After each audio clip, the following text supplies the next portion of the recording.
নারায়ণগঞ্জে ৩.৫ কোটি টাকার অবৈধ চিংড়ি রেণু জব্দ।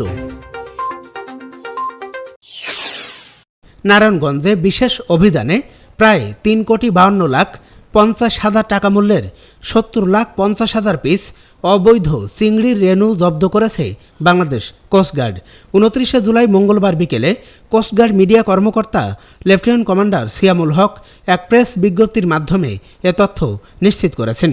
তিনি বলেন, গোপন সংবাদের ভিত্তিতে মঙ্গলবার ভোর ৬টায় কোস্টগার্ড স্টেশন পাগলা, নারায়ণগঞ্জের কাশপুর ব্রিজ সংলগ্ন এলাকায় একটি বিশেষ অভিযান পরিচালনা করে।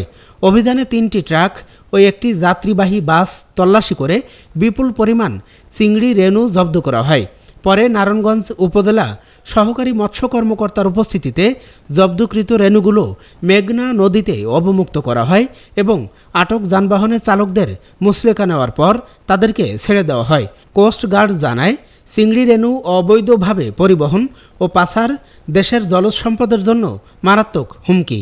মৎস্য সম্পদ রক্ষায় ভবিষ্যতেও কোস্টগার্ডের এ ধরনের অভিযান অব্যাহত থাকবে।